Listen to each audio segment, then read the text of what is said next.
Now अभी हम लोग क्या पढ़ने जा रहे हैं? Area bounded between curves. We are going to study here area bounded between the curves. देखो, पिछले क्लास में क्या पढ़ा था? पिछले क्लास में पढ़ा था कि कर्व ट्रेसिंग कैसे होता है। जब तक आपको बच्चों कर्व ट्रेसिंग का आइडिया ना हो, ऑफ कोर्स आप एरिया नहीं निकाल सकते हो। अभी क्या है कि आपको कर्व ट्रेसिंग का आइडिया है। अभी यहाँ पर आपको बच्चों कर्व ट्रेसिंग का आइडिया है। अब आप एरिया आराम से यहाँ पर निकाल सकते हो। आप ग्राफ बना सकते हो और ग्राफ बनाकर एरिया निकाल सकते हो। तब हमें यहाँ पर ये देखना है कि दो कर्व के बीच एरिया कैसे निकालना है। दो कर्व हो, तीन कर्व हो, मतलब कर्व कैसे भी हमें एरिया निकालने आना चाहिए। हमें यहाँ पर बच्चों एरिया निकालने का प्रोसेस सीखना है, ठीक है ना। डेफिनेट इंटीग्रेशन, कोई फंक्शन एफ एक्स है, एफ एक्स डी एक्स, और हमें क्या करना है, इसको ए से लेकर बी तक में इंटीग्रेट कर देना है। So A to B F x D X, this is the value of definite integration. Say it is I equal to A to B F x D X. अब हमें इस डेफिनेट इंटीग्रेशन को use करके area निकालना है। Means we are going to apply the definite integration in calculation of area. We are going to apply the definite integration in calculation of area. तो definite integration को use करके बच्चों हमें area निकालना है। देखो, जब मैं पढ़ा रहा था आप लोगों को इंटीग्रेशन चैप्टर, तो मैंने क्या बताया था कि डेफिनेट इंटीग्रेशन क्या रिप्रेजेंट करता है? ये रिप्रेजेंट करता है बच्चों algebraic sum of areas. It represents algebraic sum of area. Example के तौर पे यहाँ मान लो मैंने क्या किया यहाँ पर, सपोज कर मैंने क्या किया, यहाँ पर एक कर्व ड्रॉ किया। ऐसे देखो, ये इस तरह से मैंने एक पोर्शन ड्रॉ किया। ये आपका ए है और ये आपका बी है। ये ए है और ये बी है। तो मैंने ये कहा कि बच्चों मुझे ए से भी एफ एक्स डी एक्स चाहिए। तो मान लो आप देख सकते हो कि फंक्शन जो अपना साइन चेंज कर रहा है। ए से मान लो यहाँ पर एक पॉइंट x1 है, तो ए से x1 में मान लो ये 4 यूनिट है, और x1 से भी मान लो ये 3 यूनिट है। लेकिन चूंकि x1 से b वाला पोर्शन निगेटिव है, x1 से b वाला पोर्शन निगेटिव बच्चों, यहाँ पर आप माइनस लगा दो। यहाँ पर आप क्या करो, माइनस लगा दो। यदि मैं पूछूं आपसे कि बच्चों ए to B F x D X क्या होगा, तो आप यहाँ पर कहोगे ए से x1 वाला +4 है तो 4 कह दोगे, x1 से भी वाला -3 है तो -3 कहोगे। आंसर आपका 1 चला। A to B F x D X आपका 1 आ गया। लेकिन आपसे मैं पूछूं कि ठीक है, ए से बी में मैंने फंक्शन को इंटीग्रेट किया, आंसर 1 आया। लेकिन अब ए से बी में जो फंक्शन बना है, तो मैं कहूं कि ए से बी में जो भी फिगर बना हुआ है, जो बाउंडेड पोर्शन बना है, जो रीजन बना है, उसका एरिया निकालना है। तो यदि आपको एरिया निकालना होगा बच्चों, तो क्या करना है कि ए से x1 वाले रिजल्ट को ऐड करो 4, और x1 से बी वाले को मॉड के साथ ऐड कर दो, modulus of -3। So 4 + 3 equal to क्या हो गया, 7। तो जो मैंने फिगर बनाया है, उस फिगर का एरिया का वैल्यू ए से बी में 7 आया, जबकि डेफिनेट इंटीग्रेशन का वैल्यू 1 चला। ठीक है ना। In this chapter we are not going to do any definite integration, we are going to use definite integration to calculate area.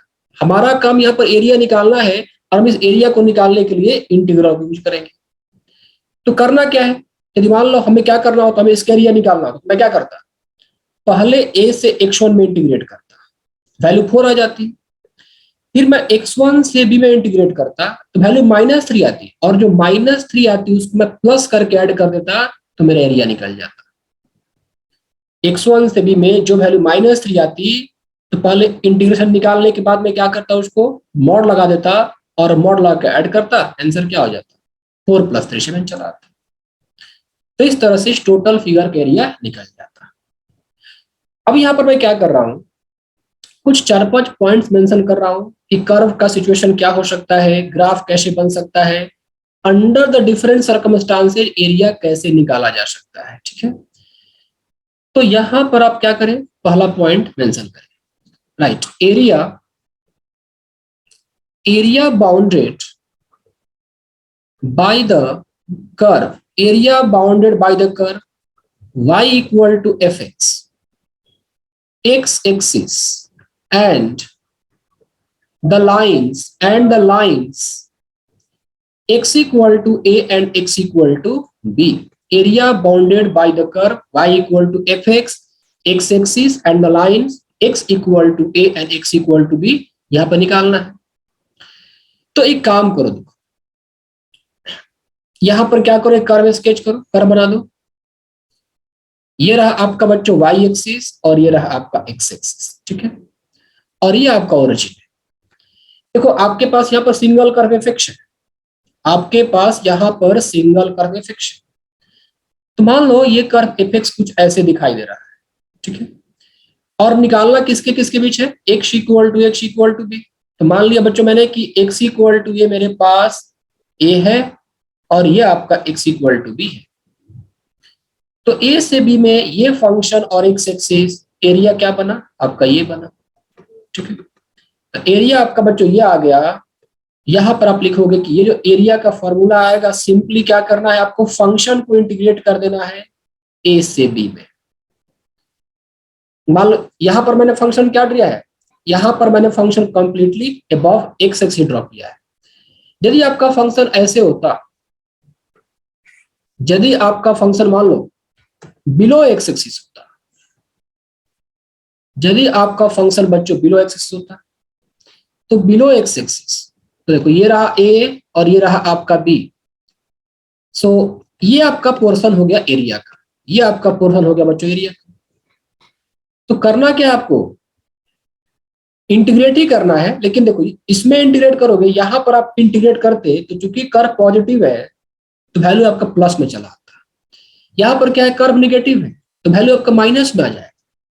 और यदि आपका वैल्यू माइनस में आ जाएगा तो यहां पर एरिया का formula a to B F x D x का इंटीग्रेशन, लेकिन लेना है मॉडुलस। लेना क्या है बच्चों, मॉडुलस।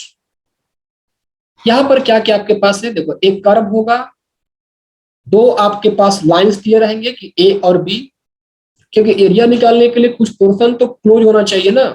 जब तक पोर्शन क्लोज नहीं होगा तब तक एरिया हम कैसे निकाल पाएंगे। एरिया जो होना चाहिए बाउंडेड होना चाहिए, रीजन आपका बाउंडेड होना चाहिए, क्लोज होना चाहिए, तभी जाकर हम एरिया निकाल पाएंगे। ओके, सो यदि मान लो फिगर ओपन है, मान लो ऐसा ज्योमेट्री बना दिया गया, बोल दिया गया कि अब ये एरिया बताओ। अब ये कैसे एरिया हम निकाल पाएंगे, पता ही नहीं है कि शुरुआत कहाँ से है और एंडिंग कहाँ पे। तो एरिया हमेशा वो जो क्लोज फिगर का निकाला जा सकता है, इसीलिए हमेशा आपके पास ये दो लाइन मेंशन किया रहता है कि आप एरिया को पहले इन दोनों लाइन के बीच में घेर लो और तब उसको कैलकुलेट करो। और एक लाइन एक्स एक्सिस तो है ही, ठीक है। तो ये बच्चों बेसिक फॉर्मूला है कि आपके पास यदि कोई फंक्शन एफ एक्स है और ए से बी के बीच में एक्स एक्सिस के साथ बना हुआ एरिया निकालना है तो आप इस फॉर्मूला से निकालेंगे। अच्छा एक बात और देखो यहाँ पर, मान लो यही सिचुएशन आपका ऐसे हो जाए, यदि आपका सिचुएशन बच्चों कुछ ऐसे हो जाए, इस तरीका का हो जाए, ठीक है, यहां पर रहा ए और यहां पर रहा बी, एक ही फंक्शन है, एक ही फंक्शन है, लेकिन इस केस में फंक्शन क्या कर अपने साइन को चेंज कर रहा है। यहां पर मान लो ये पॉइंट आपका कुछ भी ले सकते हो, चलो x1 ले लो, x1 ले लो। तो a से x1 में पॉजिटिव है, x1 से में क्या है निगेटिव है। यहां पर एरिया कैसे निकालोगे, मान लो ये एरिया a1 और ये एरिया आपका a2, तो पहले आप क्या निकालोगे, a1 निकालोगे, क्योंकि a1 मतलब a से x1 वाला पोर्शन क्या है पॉजिटिव है, तो आप इसको a से लेकर x1 तक इंटीग्रेट कर दो, ठीक है। अब a2 चाहिए, तो a2 वाला पोर्शन जो निगेटिव है तो x1 से लेकर b एफ एक्स डीएक्स तो करोगे, लेकिन यहां पर आपको रिजल्ट क्या मिलेगा, माइनस मिल जाएगा। तो चूंकि यहां माइनस मिलेगा तो आप क्या करना, इसका मॉड ले लेना, मॉड ले लेना, और फाइनल एरिया जो होगा आपका बच्चों a1 प्लस a2 हो जाएगा। This is the form. तो बहुत ही स्मूथ है निकालना। ऐसा रहा, मान लो इस तरह का फिगर बन गया, ऐसे ऐसे फिगर बन गया, और कहे कि एरिया निकालो, ये पॉइंट ए है और ये पॉइंट आपका भी है, एरिया निकालो। तो कुछ नहीं करना है, यहां वाला यहां से लेकर यहां तक इंटीग्रेट कर लो ये पोर्शन, फिर यहां से लेकर यहां तक का पोर्शन इंटीग्रेट कर लो, फिर इसको इंटीग्रेट कर लो, इसको इंटीग्रेट करो, इसको इंटीग्रेट करो, हर एक पार्ट को अलग अलग निकालो और सबके मैग्नीट्यूड को ऐड कर दो, फिर टोटल आपका एरिया निकल जाएगा। सपोज करो मैंने आपके पास ये क्वेश्चन दिया, एक सिंपल क्वेश्चन से स्टार्ट करते हैं। क्वेश्चन कह रहा है कि find the area, find the area bounded by the parabola or simply bounded by the curve y square equal to 4x, the x-axis and the latus rectum of the parabola and the latus rectum of the parabola। यहां पर बच्चों क्या question दे दिया गया, y square equal to 4x एक curve है, ठीक है, एक्स एक्सिस है और लेटस रिक्टम ऑफ पैराबोला है। तो पहले मैं क्या करता हूं, एक ग्राफ प्लॉट करता हूं। देखो यहां पर मैंने क्या किया, y square equal to 4x है ना, तो एक मैंने यहां पर ग्राफ प्लॉट किया y square equal to 4x का। तो ये रहा आपका बच्चों y square equal to 4x, ये मैंने प्लॉट कर दिया। अब पैराबोला का लेटस रिक्टम, तो पैराबोला का फोकस कहां पर होगा, 1,0 पर। ये रहा आपका पैराबोला का फोकस। लेटस रिक्टम क्या होता है, एक ऐसी लाइन जो एक्सिस पर परपेंडिकुलर होती है और फोकस से पास करती है, तो ये लाइन कहलाई आपकी लेटस रिक्टम। तो पैराबोला, लेटस रिक्टम और एक्स एक्सिस, मतलब आपको एक्चुअली एरिया क्या निकालना है, ये एरिया निकालना है और ये एरिया निकालना है। हालांकि यहाँ पर एक्स एक्सिस नहीं भी देता तो काम चल जाता, ठीक है, क्योंकि पैराबोला और इसका एक लेटस रिक्टम, तो यह यहाँ पर आपका एरिया बना। तो आपको क्या करना चाहिए, एरिया निकालना है। अब ये एरिया आप कैसे निकालोगे, क्या हम ये कह सकते हैं बच्चों कि देखो मैं क्या करता हूं कि पैराबोला के इस वाले पार्ट को इंटीग्रेट करता हूं, y square equal to 4x है, तो कर्व ट्रेसिंग में मैंने पढ़ाया था आप लोगों को कि y square equal to 4x है ना, आप इसको लिखोगे तो plus minus root of 4x बनेगा ये। तो एक बच्चों ये प्लस, ये 2 रूट एक्स और एक माइनस 2 रूट एक्स। तो ये पैराबोला जो है दो पार्ट में डिवाइडेड है। एक पार्ट यहां पर बच्चों है 2 रूट एक्स, दूसरा पार्ट यहां पर है माइनस 2 रूट एक्स। तो हमें जो एरिया पूरा का पूरा निकालना है, तो क्या मैं ये कह सकता हूं कि मैं क्या करता हूं, इस रेड वाले पोर्शन को इंटीग्रेट कर देता हूं यहां से लेकर यहां तक, 0 से लेकर 1 तक। जितना एरिया ऊपर में आएगा क्या डिटो सेम नीचे में आएगा, tell me everybody. Yes sir. Due to symmetry जितना पोर्शन इधर बनेगा उतना ही पोर्शन नीचे। तो बच्चों यहां पर ये कहा जा सकता है, इसको मान लेता हूं मैं A1, इसको मैंने क्या किया, इसको मान लिया मैंने A1, ये आपका A1 रहा, ठीक है। तो टोटल एरिया को A मान लिया गया, तो A इक्वल टू क्या होगा 2A1।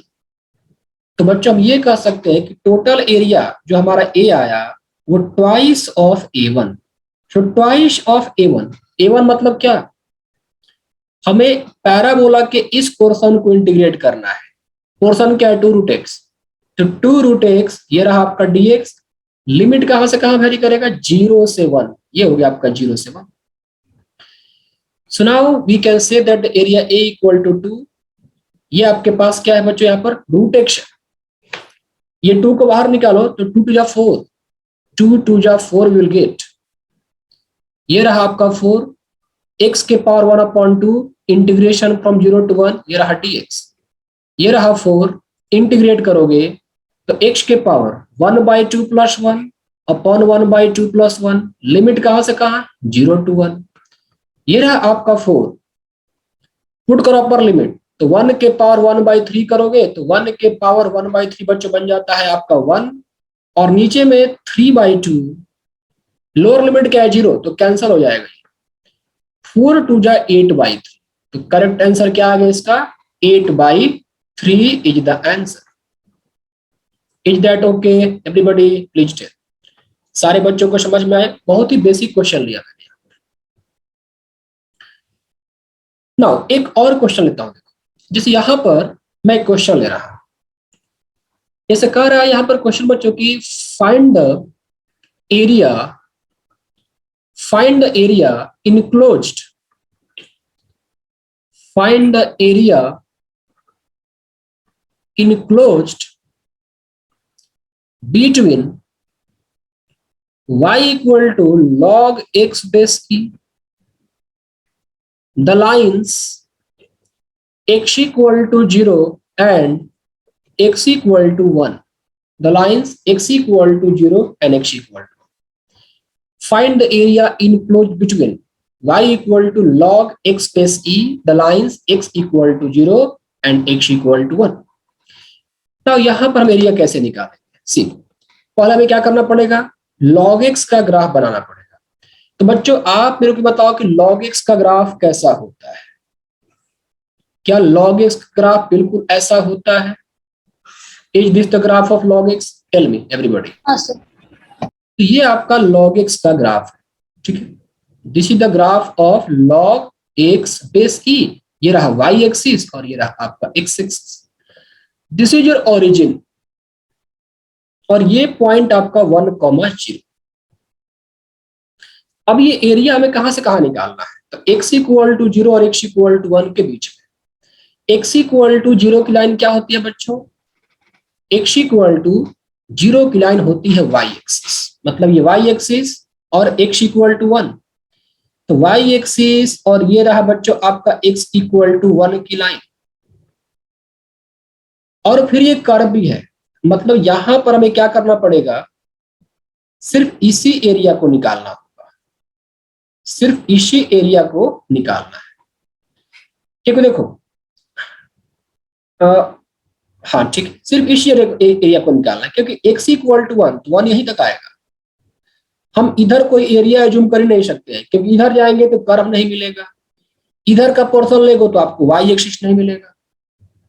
So as per the given data y equal to log x equal to मतलब y एक्सिस हो गया, और x इक्वल टू 1 लिखा है ना, तो x इक्वल टू 1 आपका ये पॉइंट है। So you have to find this area only, आपको सिर्फ इसी एरिया को निकालना है। अब यहां पर जो सबसे बड़ा कंफ्यूजन आपके दिमाग में आ सकता है वो ये आ सकता है कि मैंने कहा था कि बच्चों जो एरिया निकालते हैं हमेशा बाउंडेड होना चाहिए, मतलब वो ओपन पोर्शन नहीं होना चाहिए। पहले मैं इन पॉइंट्स को हटा लूं। अब आप ये कह रहे हो, देखो यहां पर कहते हो मतलब ये ओपन है, जब तक बाउंडेड नहीं होगा तब तक एरिया कैसे बनेगा? देखो यहां पर क्या है कि ये जो y एक्सिस है या x इक्वल टू 0, ये इस log x के लिए एसिम्पटोट का काम करता है।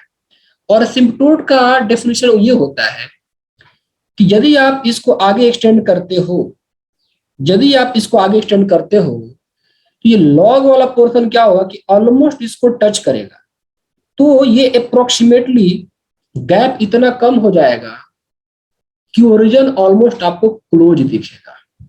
गैप इतना यहाँ पर कम हो जाएगा, आगे बढ़ाएंगे ना तो ऐसा लगेगा कि log वाला जो है टच करेगा, लेकिन गैप इतना कम रहेगा ना बच्चों कि ये जो पोर्शन बनेगा, जो रीजन बनेगा वो ऑलमोस्ट आपको क्लोज दिखाई देगा। इसीलिए यहाँ पर एरिया कैलकुलेट किया जा सकता है।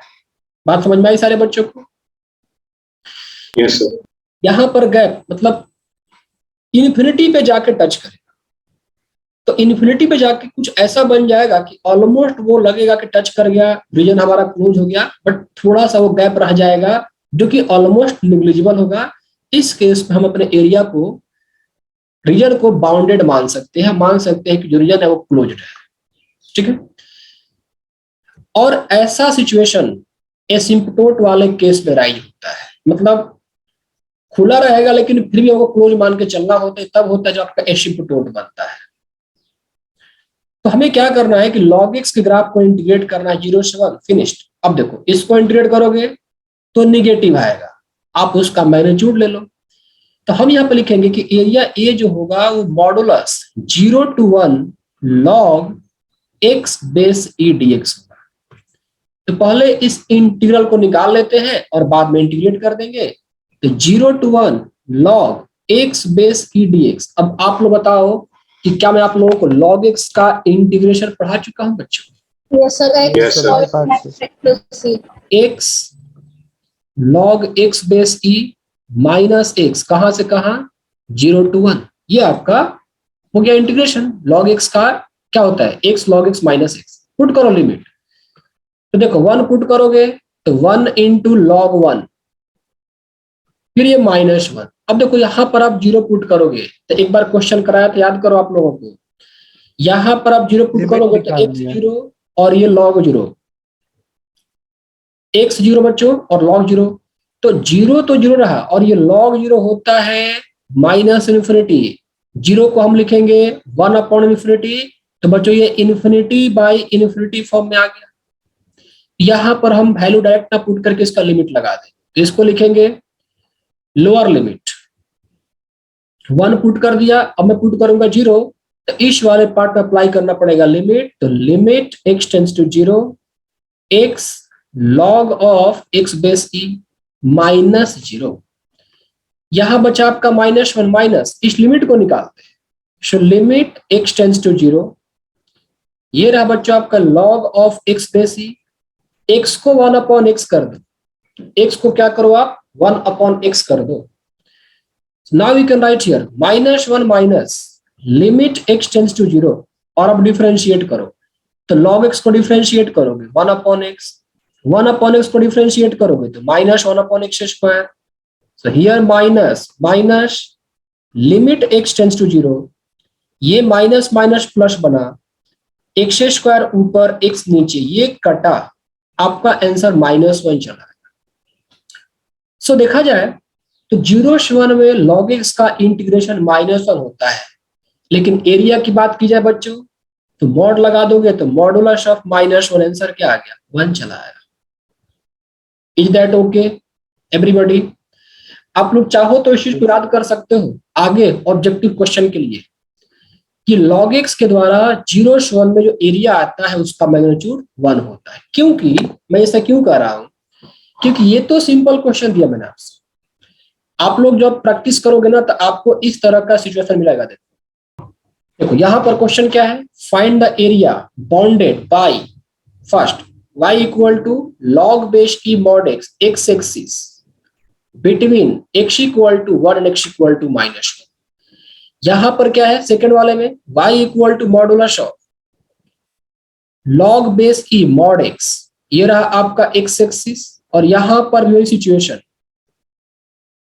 Between x equal to -1 and x equal to 1।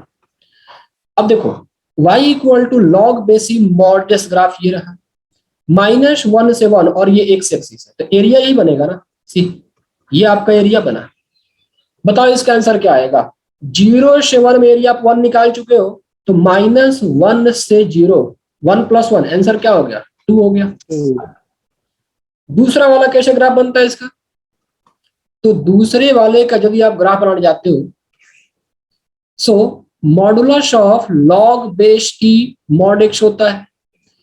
सो देखो यहां पर ये ग्राफ है log base e mod x, वापस लगाना है मॉड, तो क्या करते हैं जो निगेटिव वाला पोर्शन होता है उसका रिफ्लेक्शन देख लेते हैं। तो अब आपका ग्राफ जो बच्चों ऐसे और फिर ऐसे हो जाएगा, और यहां पर ये ऐसे और फिर ऐसे हो जाएगा। तो अब आपको एरिया कौन निकालना है, you have to find this area. इसकी वैल्यू भी सेम चली जाएगी, क्या ही फर्क पड़ता है। देखो ये नीचे था, ये पोर्शन चला गया ऊपर, तो एरिया का मैग्नीट्यूड चेंज नहीं होगा, एरिया यहाँ भी क्या रहेगा 2 रहेगा। ठीक है, तो ये आपने निकाल लिया। यहाँ पर क्या करना है आप इसको याद रखो कि log x का एरिया जो होता है वो 0 to 1 में 1 होता है। ओके, और इसके बाद यदि कुछ वेरिएशन होता है तो 2 ही होगा, जो कि मैंने करके दिखला दिया। y equal to log base e mod x, इसका एरिया क्या चला आया 2 चला आया, और mod of log base e mod x, तो इसका एरिया भी क्या आ गया पर ये 2 चला आया। नाउ एक और क्वेश्चन लेते हैं। देखो जैसे यहां पर लिखा है find the area bounded between y equal to root under fractional part of x, the x axis between x equal to 0 to x equal to 6। Okay, ये क्वेश्चन बच्चों एक बार रीड कर लेते हैं इसको। Find the area bounded between y equal to root under fractional part of x, the x axis between x equal to 0 to x equal to 6। तो इसको हम कैसे निकालेंगे, यहां पर हमें ये देखना है। तो इससे पहले हमें क्या पता होना चाहिए, हमें y equal to root under fractional part of x का ग्राफ पता होना चाहिए। y equal to root under fractional part of x graph बच्चों पता होना चाहिए। So y equal to root under fractional part of x, इसका ग्राफ कैसे पता चलेगा? तो एक काम करो, fractional part of x graph को इमेजिन करो। फ्रैक्शनल पार्ट ऑफ x का ग्राफ कैसा होता है बच्चों? 0 से 1, फिर ये 1 से 2, 2 से 3, 3 से 4। सो फ्रैक्शनल पार्ट ऑफ x आपका ये आता है, फिर ये आता है, फिर ये आता है और ये आता है, ठीक है। So this is your fractional part, ये आपका फ्रैक्शनल पार्ट का ग्राफ हो गया। तो ये तो फ्रैक्शनल पार्ट का हुआ ना, हमारे पास क्या रूट लगा दिया गया। तो देखो बच्चों, रूट लगा दिया जाए मतलब पावर में डिग्री बदल दिया जाए, 1 को छोड़कर कोई और डिग्री हो जाए ना, फिर लाइन न रह के वो बेंड हो जाता है, कर्व आपका बेंड हो जाता है। मतलब वो इस तरह का कोई कर्व या तो ऐसे बन जाएगा या ऐसे बन जाएगा। That is the way of plotting all those curve which power is non linear. जैसे मान लो मैंने कहा रूट ऑफ एक्स, आपको पता है ना रूट ऑफ एक्स क्या होता है? ये होता है, सॉरी, जैसे मान लो रूट ऑफ एक्स है तो एक्स कैसे होता है? ये होता है। लेकिन जैसे रूट लगाते हैं ग्राफ का सिर्फ ऐसा हो जाता है, ग्राफ बेंड हो जाता है। तो यहां पर भी बच्चों कुछ ऐसा ही होगा। अभी क्या पता है आपको? अभी पता है कि चलो ये फ्रैक्शनल पार्ट ऑफ एक्स कुछ ऐसा हो गया। यदि मैं root of fractional part of x draw करना चाहूं, यदि मैं root of fractional part of x बच्चों ड्रॉ करना चाहूं, तो देखो 0 से 1, 1 से 2, 2 से 3 और 3 से 4। तो ग्राफ बच्चों कुछ ये ऐसा बन जाएगा, ये बेंड हो जाएगा आपका, मैग्नीट्यूड में कोई परिवर्तन नहीं आएगी।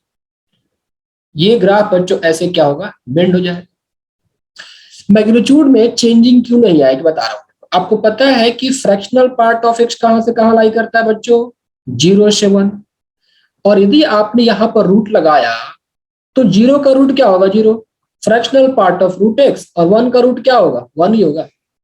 इसका मतलब कि फ्रैक्शनल पार्ट ऑफ एक्स का रूट भी 0 से 1 के बीच में ही लाई करेगा। हमें निकालना क्या है? एरिया निकालना है। Find the area bounded between y equal to this the x axis between x equal to 0 to 6। तो यहाँ पर कुछ और पॉइंट 4 से लेकर 5 और ये रहा 5 से लेकर 6। तो ये पोर्शन यहाँ पर ऐसे बनेगा, ये पोर्शन ऐसे बनेगा। तो आपको यहाँ पर कौन सा एरिया निकालना है? तो जो क्लोज रीजन बन रहा है बच्चों, उसी एरिया को आपको निकालना है। We have to find this area. हमें यहां पर बच्चों क्या करना है? इस एरियाज को निकालना है। अच्छा, आप देख के बताओ कि क्या हमें 0 to 6 पे एरिया निकालना है, तो क्या हमें 0 to 6 पे इंटीग्रेट करना चाहिए या कुछ तौर तरीका अपनाया जा सकता है? यहाँ 6 into 0 to 1। देखो, चूंकि सारे कर्व एक जैसे ही हैं और इक्विप्लेस्ड है, उनके बीच का इंटरवल भी सेम है, तो 0 से 1 में एरिया निकाल लो और उसको 6 से मल्टीप्लाई कर दो। तो इस क्वेश्चन को आप ऐसे कह सकते हो कि required area A equal to 6 times 0 to 1 root of fractional part of x dx. Finished. अब बच्चों बताओ कि जब x 0 से 1 में बिलोंग करता है तो क्या फ्रैक्शनल पार्ट ऑफ x और f दोनों बराबर होते हैं? होते हैं कि नहीं? Yes, sir. यहाँ पर 0 से 1 है तो फ्रैक्शनल पार्ट ऑफ x को हटा दो और उसके जगह पर x रख दो बच्चों। तो 6 times integral root of x dx, ये आपका हो गया 0 to 6 टाइम्स। अब root of x dx integrate करो इसको। सो 0 to 1 x के पावर 1/2 dx 6 टाइम्स, x के पावर 1/2 + 1 अपॉन 1/2 + 1, ये हो गया आपका 0 to 1। Now put the limit 6 ये 1/2 + 1 ये 3/2 आ जाएगा। 6 into 2/3 ये कटा 2, आंसर आ गया 4। सो एरिया क्या आ गया बच्चों? आपका 4 आंसर चला आया। Is that okay everybody? Please tell. Yes sir. समझ में आ गई? ठीक है। नाउ अब हम लोग यहाँ पर और क्वेश्चंस लेते हैं। जैसे मान लो मेरे पास ये क्वेश्चन दे दिया गया, कह रहा है इस बार कि y equal to, the question says that find the area, find the area between the curve y equal to x minus 1, x minus 2, x minus 3, the x-axis and the ordinates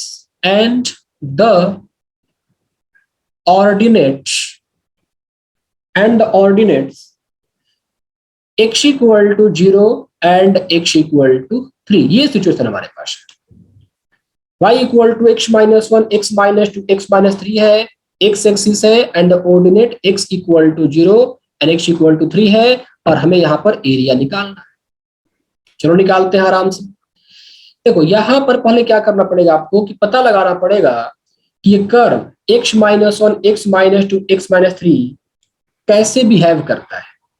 जब तक कर्व के behaviour में proper तरीके जानकारी न हो तब तक आप लोग एरिया निकालेंगे तो आंसर गलत आने का संभावना होता है।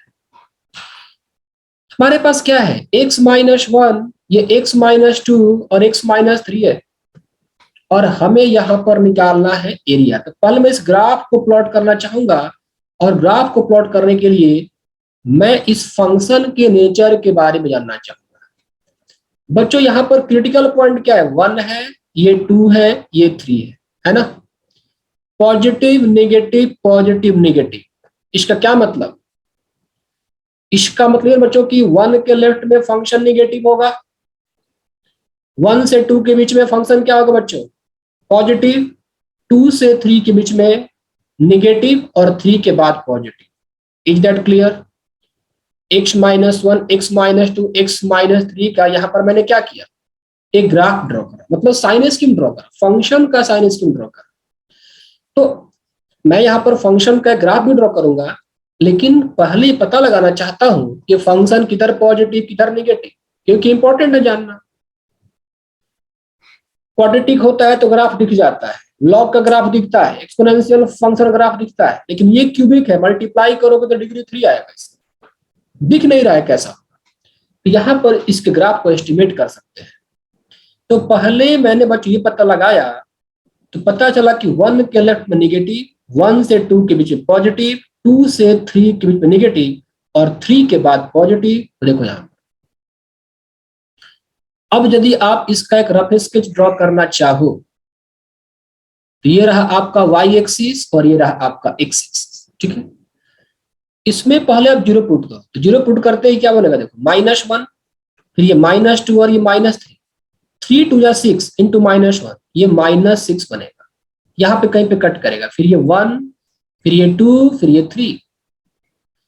तो यदि मैं इस ग्राफ को ड्रॉ करना चाहूं तो 1 के लेफ्ट में नेगेटिव, तो पोर्शन कुछ ऐसे आएगा, और 1 पे 0।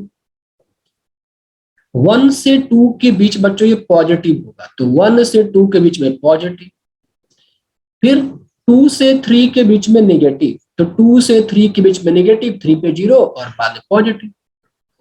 ये इस ग्राफ का, इस फंक्शन को मैंने यहाँ पर अप्रोक्सीमेटली प्लॉट कर दिया, और मुझे एरिया निकालना है 0 से 3।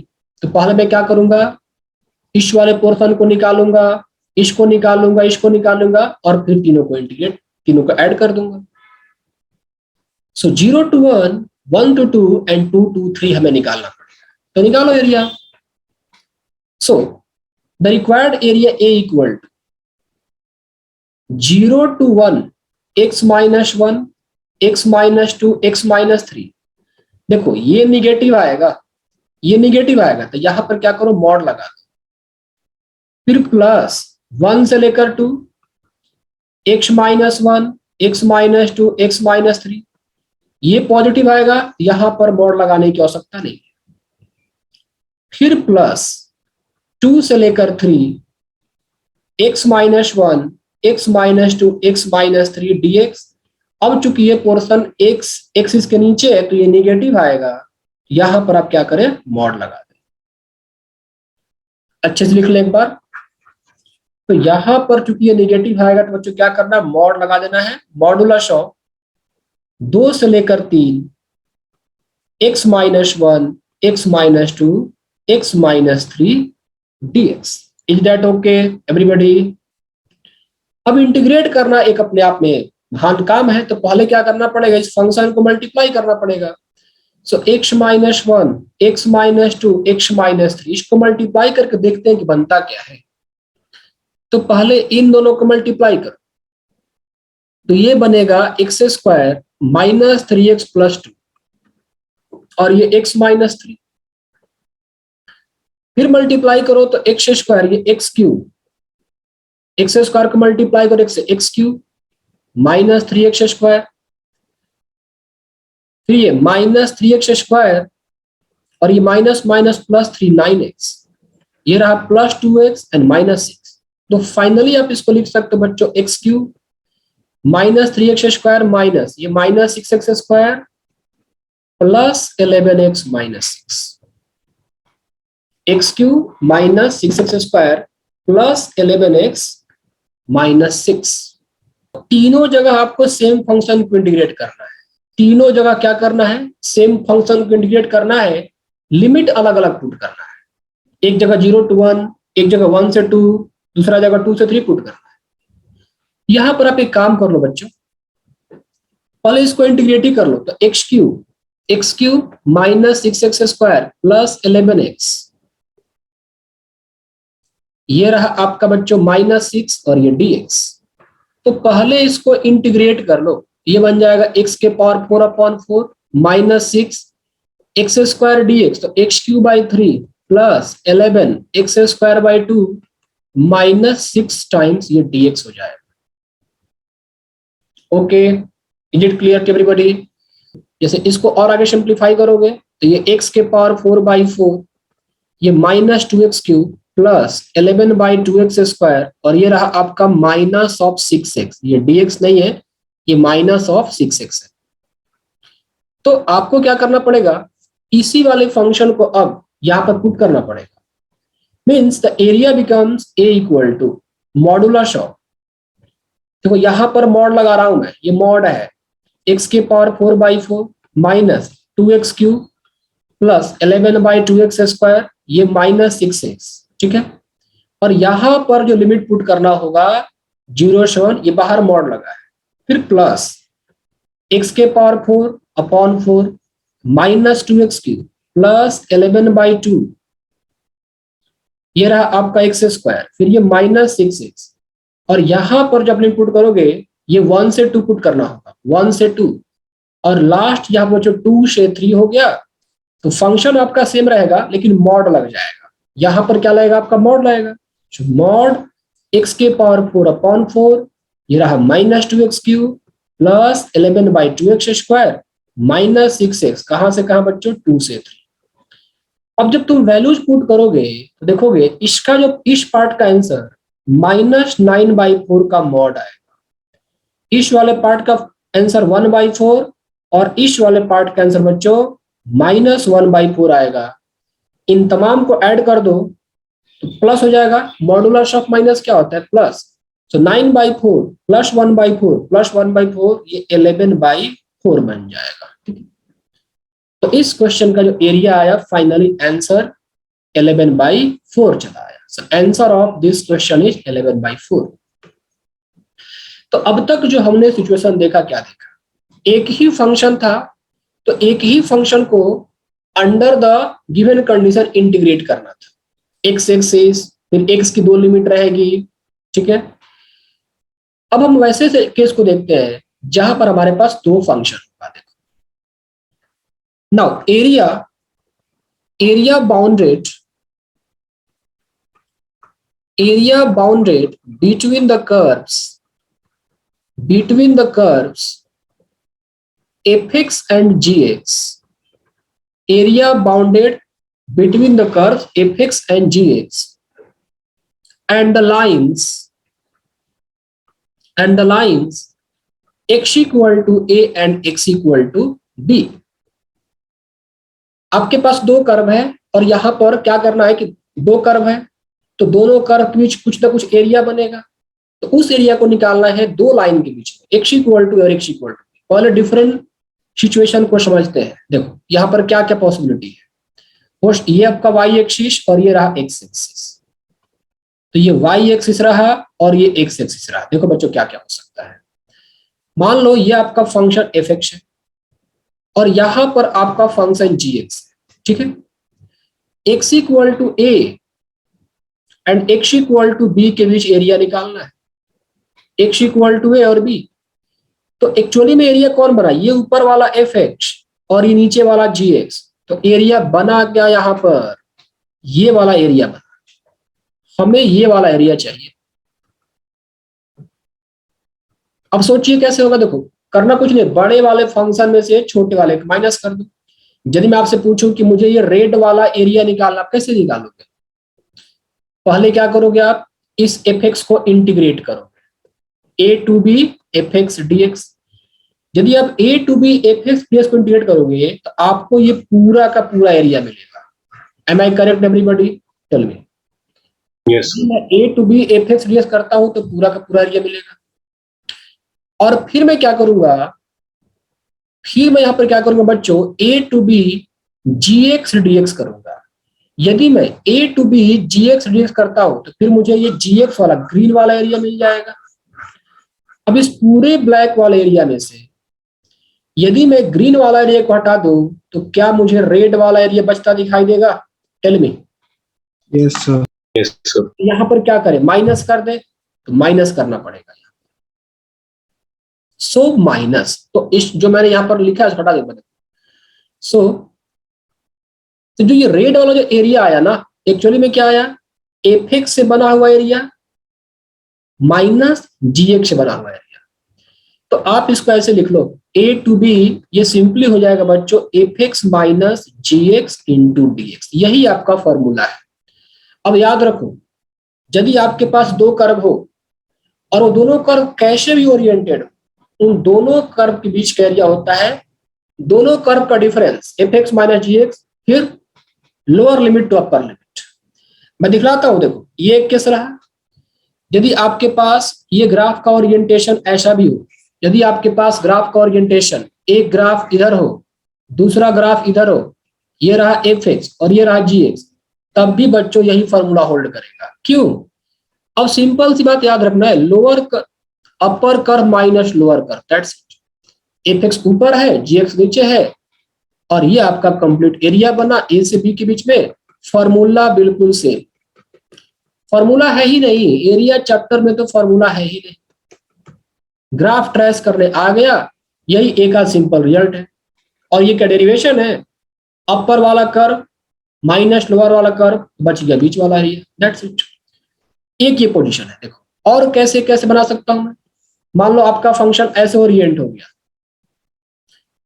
ये वाला और ऐसे बन गया, मतलब दोनों का दोनों निगेटिव आ गया, दोनों का दोनों क्या आ गया बच्चों, निगेटिव। तो अब ये रहा ए और ये रहा आपका B, this is A this is B, और एरिया क्या बना बच्चों यहाँ पर, ये बना, ये आपके पास एरिया बना, ठीक है। तब भी यही फॉर्मूला होल्ड करेगा। मान लो ये एफ एक्स वाला नीचे है, जी एक्स वाला ऊपर है, कोई बच्चा कह सकता है कि क्या फर्क पड़ेगा यहाँ पर, क्या फर्क पड़ेगा यदि मैं यही वाला चीज अप्लाई कर दूं, f x minus g x a to b, क्या कुछ चेंजिंग आएगी? एक ही चेंजिंग आ सकती मॉड लेना पड़ेगा पूरा। है, रिजल्ट आपका माइनस आ जाएगा। तो मैंने कहा ना कि रिजल्ट माइनस आ जाए तो आप क्या करो, उसे मॉड लगा दो, फिनिश करो, खत्म कर कहानी। तो यहां पर आप एरिया कैलकुलेट करोगे तो f x minus g x ही रहने दो, बस साइन निगेटिव आएगा, आप उसमें मॉड लगा देना। मैं नहीं चाहता हूं कि 10 फॉर्मूला आपको लिख के, बस एक ही फॉर्मूला। दो कर्व है तो f x minus g x a to b d x, एक कर्व है तो उसी को इंटीग्रेट करो और लिमिट पुट करो, फिनिश। अच्छा, अब एक वेरिएशन और यहां पर ऐसे हो सकता है, जैसे मान लो यहां पर एक ग्राफ वाई एक्सिस रहा, एक्स एक्सिस।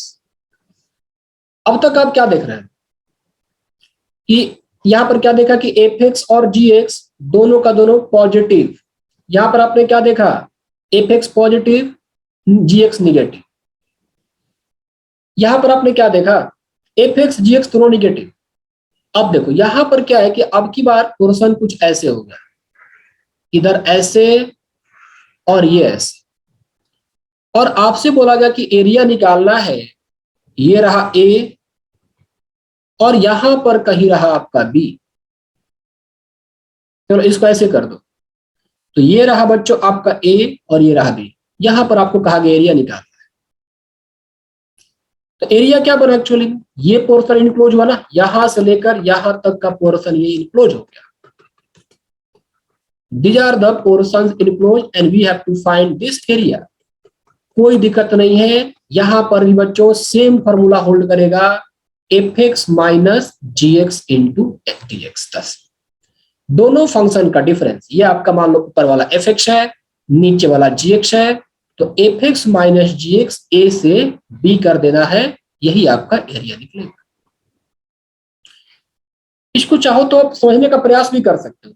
पहला वाला तो क्रिस्टल क्लियर है, ये भी क्रिस्टल क्लियर होना चाहिए। जो लास्ट केस हमने लिया उसमें एक डाउट था। हाँ रुको मैं आ रहा हूँ डाउट देखो। जैसे मान लो यहाँ पर वो फॉर्मूला क्यों लगेगा, इसका कारण है, आपने क्या किया, पहले इंटीग्रेट किया, तो एफ एक्स को इंटीग्रेट किया, कहां से कहा, ए टू बी किया ना। फिर आपको क्या करना पड़ेगा, जी एक्स वाला एरिया निकालना पड़ेगा। यहां पर लिखता हूं देखो, a to B F x D x, ठीक है। आपने क्या किया, फिर a to b g x D x निकाला। बच्चों ये बताओ, जब आप ए to b g x D x निकालोगे तो पॉजिटिव आएगा कि निगेटिव? निगेटिव आएगा, क्योंकि कर्व नीचे है। अब उस मतलब इंटीग्रेट करने पे निगेटिव आ रहा है क्योंकि कर्व नीचे है। आपको निकालना एरिया, तो आपको उसको ऐड करना पड़ेगा प्लस बना के।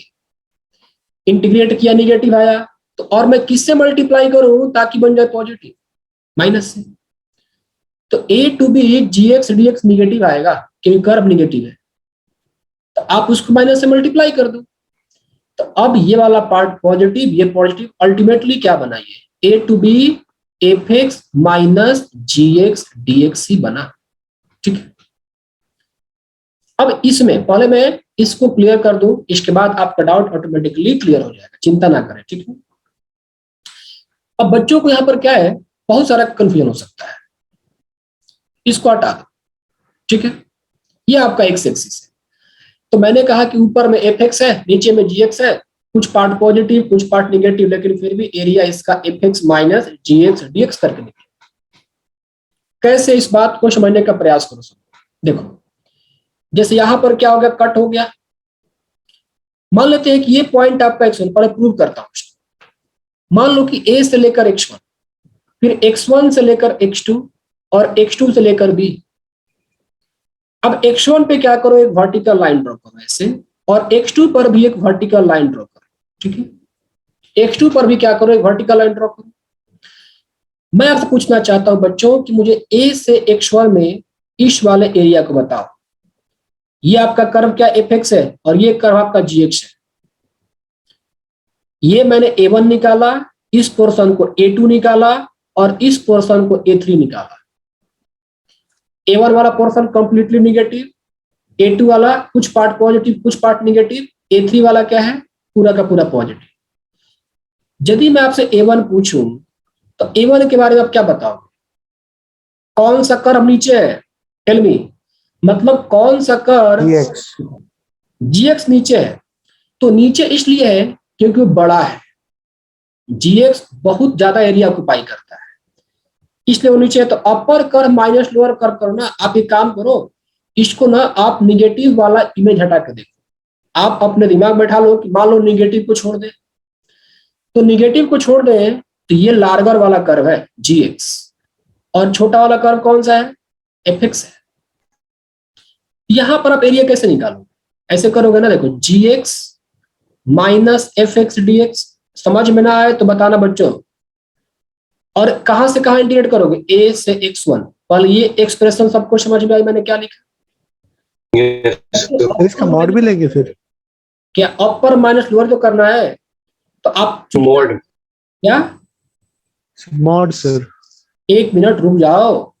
जी एक्स माइनस एफ एक्स क्यों किया, समझ में आया पहले? हाँ सर, जी एक्स बड़ा है, एरिया ऑक्युपाई करता है। तो जी एक्स वाले रीजन में से यदि आप एफ एक्स को हटाते हो तो आपको ये मिलेगा। आप मॉड ना लिख के इसको माइनस से मल्टीप्लाई कर दो, कोई फर्क पड़ा? यदि मैंने माइनस से मल्टीप्लाई कर दिया तो नहीं पड़ा। ठीक है, क्या आप इसको ऐसे लिख सकते हो? अब माइनस को मल्टीप्लाई करो तो देखो ये f x a to x one minus g x हो गया डीएक्स। हुआ कि नहीं? F x minus g x हुआ ना?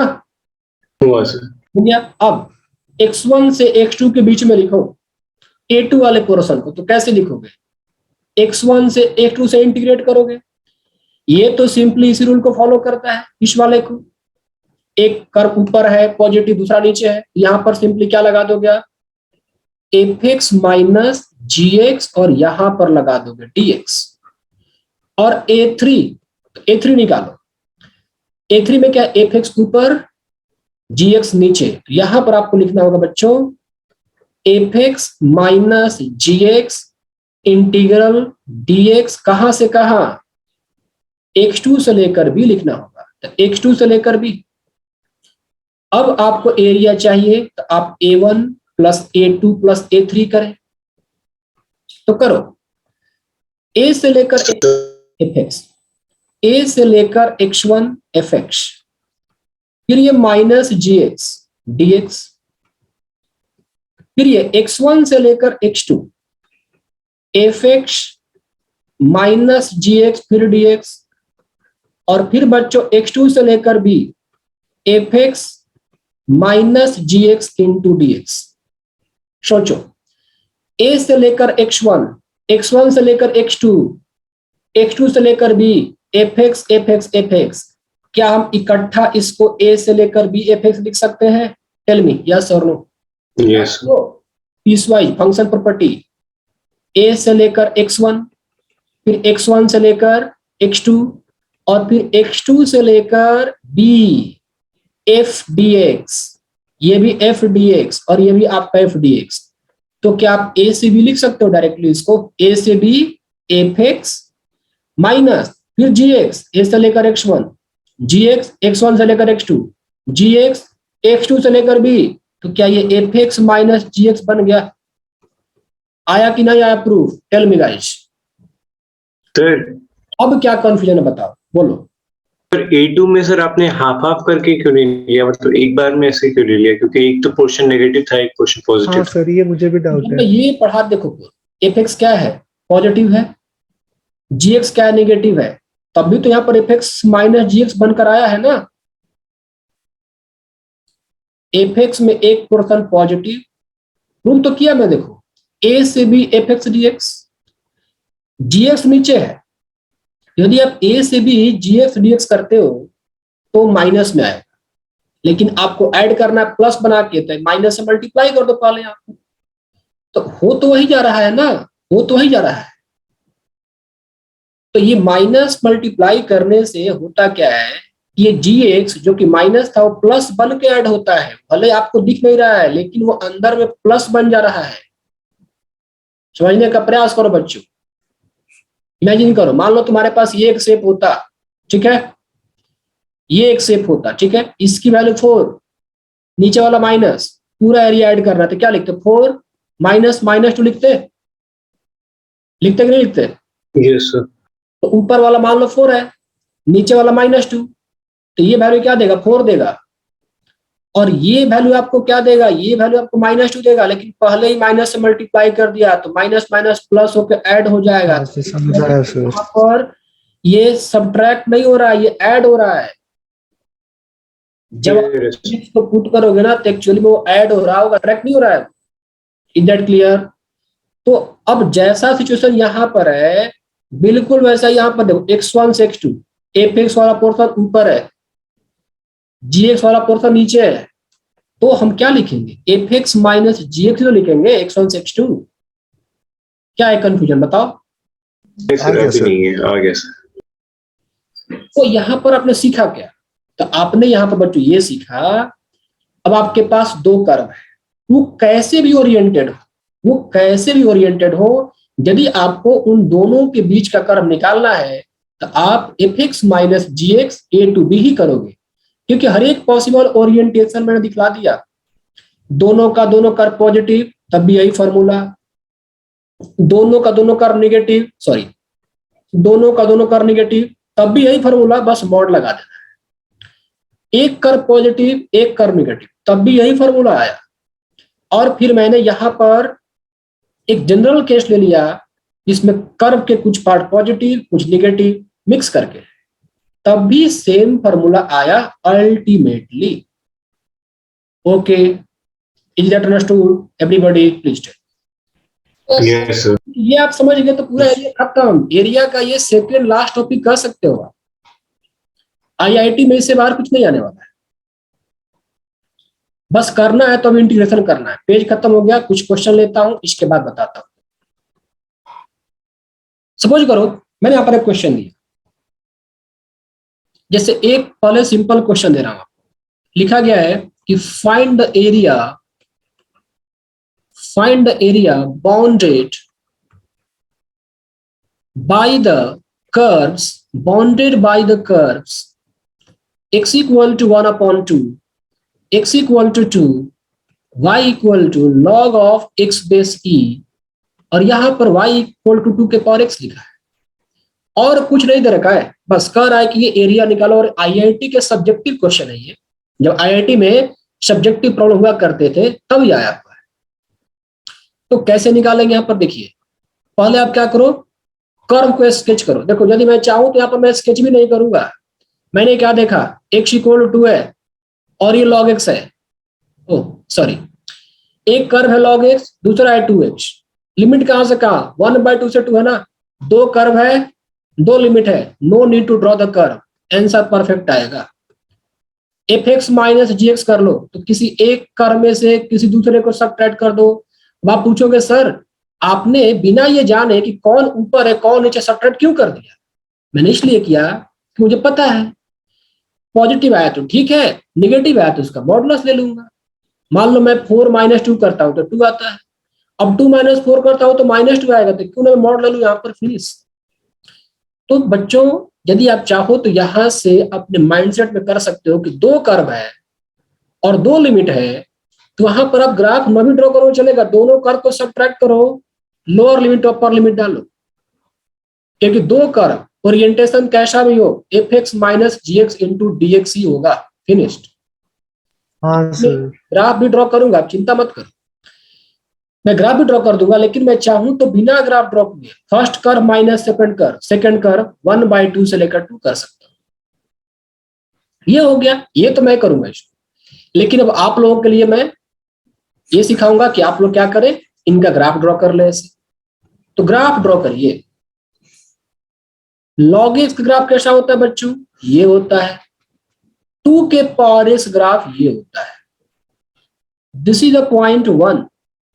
1/2 से 2 चाहिए तो 1/2 कहीं यहां पर ड्रॉ होगा और 2 कहीं यहां पर ड्रॉ होगा। तो आपको कौन सा एरिया चाहिए? ये है 1/2 और ये है 2, आपको चाहिए ये वाला एरिया बच्चों। अब कुछ सोचना ही नहीं है कि पॉजिटिव नेगेटिव, कुछ नहीं सोचना है। यहाँ पर दो कर्व है ना, दो कर्व है, लिमिट दे दिया 1/2 से 2। अब ग्राफ ड्रॉ करने से आपको पता चल गया कौन सा कर्व ऊपर है कौन सा नीचे है। तो 2 के पावर x वाला ऊपर है, log x वाला बच्चों क्या है? नीचे है। तो क्या करोगे? आराम से कर दो इसको integrator. Now you can write here area a equal to 1/2 से लेकर 2 fx माइनस gx फिनिश्ड। अब यहां पर मैंने 2 के पावर x चूंकि ऊपर है तो पहले लिखा इसको, और अब इंटीग्रेट करो, अलग अलग कर लो। 1/2 से 2 के पावर x dx माइनस 1/2 से लेकर 2 log x base e dx। 2 के पावर x का इंटीग्रल क्या होता है बच्चों? 2 के पावर x अपॉन ln2 होता है। लिमिट कहां से कहां? 1/2 से 2 डालोगे। log x का इंटीग्रल बच्चों क्या होता है? x log x base e minus x, limit कहां से कहां डालोगे? 1/2 से 2 डालोगे। Now put the limit, 2 put करोगे x को तो 2 टू 4 माइनस 1/2 पुट करोगे यहाँ पर तो 2 के पावर 1/√2, नीचे में ln2 सेम रहेगा, माइनस x डालो यहाँ पर तो 2, ये रहा ln2 माइनस 2। पुट कर लोअर लिमिट, यहां पर रहा -1/2 log बेस e 1/2 और ये रहा आपका -1/2। सिंप्लीफाई करना है। तो अब इसको आप सिंप्लीफाई करोगे तो ये कुछ ऐसे बन जाएगा, 4 minus root two upon ln2 जेव करते हो, 4 minus root two upon ln2 जेव करते हो रहा 2 ln2 माइनस 2। तो यहां पर आप एक काम करो, 2 ln2 हो गया, और यहां पर ये माइनस माइनस प्लस 2 कर दो, तो माइनस माइनस प्लस 2, फिर ये माइनस है और यहां भी माइनस है, तो माइनस माइनस प्लस 1/2। क्या ln2 को हम ऐसे लिख सकते हैं 2 के पावर -1, ये माइनस प्लस और बाहर माइनस है, minus minus plus minus minus 1/2 चला आया। So 4 minus root two upon ln2, ये रहा -2 ln2, इस माइनस क्या मल्टीप्लाई करो, -1/2 ln2 plus 2 -1/2, 4 minus root two ln2, यहां पर आप एलसीएम में 2 टू जा 4, 4 -5 ln2/2, 2 टू जा 4, सो 4 माइनस 1, यहां पर आपको दिखाई देगा बच्चों 3/2। तो आप इसको ऐसे लिख लो, आप 4 minus root two ln2 plus 3 minus 5 ln2/2। Answer भी इसी फॉर्मेट में दिया हुआ है, ठीक है। Is that okay everybody? क्या ये क्वेश्चन सारे बच्चों Yes, को sir. समझ में आ गया? पक्का वाला समझ में आया कि छोटा मोटा वाला समझ में आया? पक्का वाला सर। देखो, अब यहां पर हमने 2 केस देखा, एक और केस देखते हैं, केस नंबर 3। बिल्कुल सेकेंड केस का ही रिप्लिका है, सेकेंड केस का ही रिप्लिका है। area between the curves fx and gx when the two curves intersect। अब ये दोनों कर्व इंटरसेक्ट कर रहा है, तो इस केस में उन दोनों के बीच एरिया क्या आएगा? कुछ नहीं, मान लो when the two curves intersect at points x equal to a and x equal to b, ये है। मतलब यहां पर सिचुएशन आपके पास क्या है कि अब ये दोनों कर्व आपस में, एक कर्व ऐसे, एक कर्व ऐसे, ऐसे कट कर गई।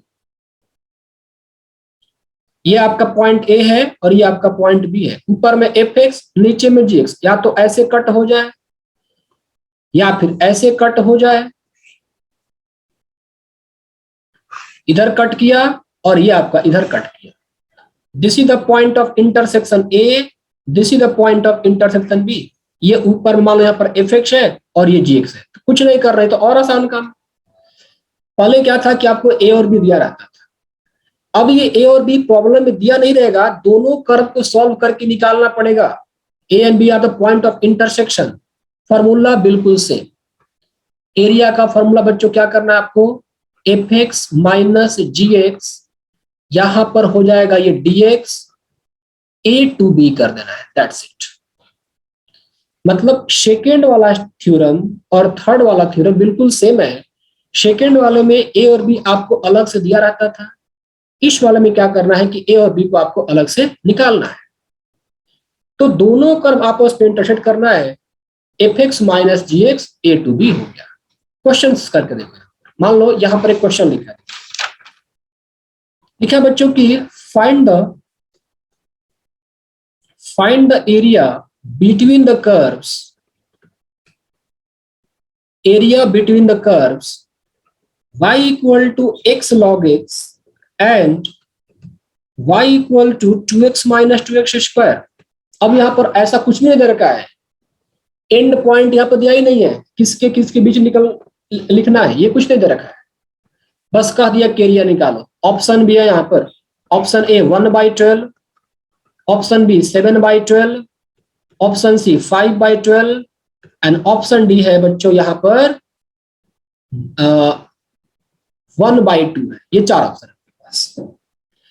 देखो ऐसे क्वेश्चन में जब दो कर्व और ए और बी का लिमिट न दे रखा, जैसे होता है ना अब तक के सारे प्रॉब्लम में, जैसे यहाँ पे देखो बता चुका है कि 1/2 से 2 निकालना है। ऐसे प्रॉब्लम में जहां पर दो कर्व हो और आपके पास लिमिट ना दिया, तो आपको क्या करना होता है, ये मान के चलना होता है कि दोनों कर्व आपस में कट करेगी और आपको पॉइंट ऑफ इंटरसेक्शन निकालना होता है। समझ में आई सारे बच्चों को बात? तो यहां पर आपको क्या करना है, इन दोनों कर्व को सॉल्व करना होगा और पॉइंट ऑफ इंटरसेक्शन निकालना।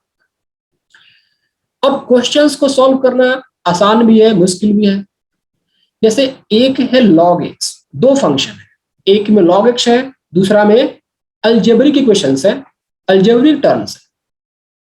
इनको सॉल्व करना डिफिकल्ट तो है, लेकिन जब मैं बता दूं तरीका तो आसान भी है।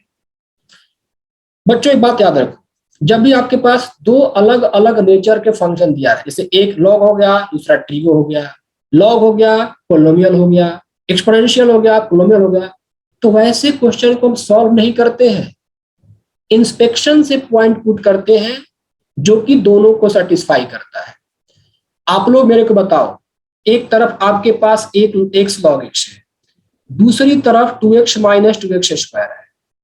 मैं x की क्या वैल्यू पुट करूं कि दोनों इक्वेशन सेटिस्फाई हो जाए? और आसान कर लो, 0 1 पुट करेंगे तो 2 माइनस 2 0 और log 1 0। x इक्वल टू 0 भी सेटिस्फाई करेगा बच्चों। कितना बार 0 याद करो, याद नहीं, दो बार निकाल चुका हूं। Limit x tend to 0 x log x, क्या 0 आया था? इसको याद रखो तुम लोग, कई बार आया था सर। IQ सॉल्व बैठोगे तो बहुत बार मिल जाएगा, तो हर बार निकालने की झंझट ना पड़े, इसलिए आप लोग limit x tend to 0 x log x value निकाल ले, ये हमेशा 0 आता है। तो आपने क्या देखा कि 1 पे भी सेटिस्फाई हो रहा है, 0 पर, मतलब दो पॉइंट ऑफ इंटरसेक्शन है, 1 है 0 है। अब मैं चाहूं तो ग्राफ ड्रॉ करूं, चाहूं तो ना ड्रॉ करूं, कोई फर्क नहीं पड़ता है। मैं fx माइनस gx 0 to 1 कर दूंगा। Is that okay everybody? आप ग्राफ पे ड्रॉ करके दिखला दूंगा, लेकिन यदि हमें पता चल गया कि दो कर्व है और पॉइंट ऑफ इंटरसेक्शन मिल चुका है, इसका मतलब कि एरिया यही होगा।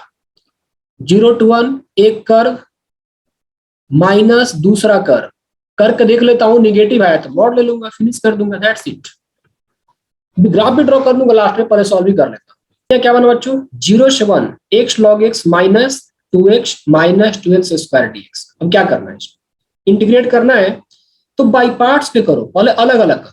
तो 0 to 1 ये x log x dx minus ये रहा 0 to 1 2x माइनस ये रहा 2x स्क्वायर dx। यहां पर क्या करो बच्चों, u इंटू भी, तो u इंटू भी करो, तो x को माना u, ओ सॉरी log x को माने u ना, आई लेट क्या लगाएंगे यहाँ पर हम लोग, आई लेट। तो आई लेट लगाएंगे यहां पर आई लेट टीई, तो लोगरिथमिक पहले आता है तो log बाहर आएगा, ये होगा आपका x dx माइनस log का डेरिवेटिव, तो log का डेरिवेटिव क्या होता है बच्चों, 1/x, फिर ये x dx और फिर इसका dx माइनस इसको इंटीग्रेट कर लो यहीं पे, तो ये रहा आपका 2x स्क्वायर बाई 2 माइनस ये रहा आपका 2x क्यू बाई 3। लिमिट कहां से कहां, 0 to 1, और यहां भी लिमिट कहां से कहां होगा बच्चों, 0 से 1 ही होगा। So now we can write here, now we can write x dx क्या बन जाएगा, x स्क्वायर बाई 2, तो ये रहा आपका x स्क्वायर बाई 2, ये आपका log x। ओके, यहां पर x कटा, dx को इंटीग्रेट, सॉरी यहां पर इंटीग्रेशन है x dx, तो यहां पर हो गया बच्चों आपका minus 1/x x square by 2, और ये रहा आपका dx। लिमिट कहां से कहा, 0 to 1, और यहां भी लिमिट है, ये 2 से 2 कटा, x square minus 2x Q by 3, तो x square minus 2x Q by 3, ये हो गया आपका 0 से 1। नाउ पुट 1 ईयर, ये x से x कटा, तो x स्क्वायर बाई 2, ये रहा आपका log x minus 1/2, x dx को इंटीग्रेट करो, वापस x स्क्वायर बाई 2 बन जाएगा, ये 0 to 1, और ये x square minus 2x Q by 3 0 to 1। पहले 1 पुट करते हैं, तो 1 पुट करते हैं तो log 1 0, तो -1/4, फिर 0 पुट करते हैं तो 0 पुट करने पे 0 ही चला आएगा। तुम पूछोगे कैसे? सिंपल सी बात है, यहां पर आपको लगाना पड़ेगा लिमिट। ठीक है, तो लिमिट आप लगा के देख लो, x² log x है ना, तो आप क्या करोगे, इसको log x अपॉन 1/x² करोगे, limit x tends to 0, so limit x tends to 0, L'Hopital क्योंकि इन्फिनिटी अपॉन इनफिनिटी फॉर्म है, तो log x का क्या होता है 1/x², और ये माइनस log x का होता है बच्चों 1/x, और ये -2/x³ चला आएगा। So you got here -2x², और पुट कर दो लिमिट, यहां पे 0 बन जाएगा। तो ये 0 पुट करने पे सारे के सारे 0 हो रहे हैं, तो छोड़ दो उनको। फिर माइनस अपर लिमिट 1 -2/3, बाकियों को लिखने की आवश्यकता नहीं है क्योंकि 0 हो जाएगा।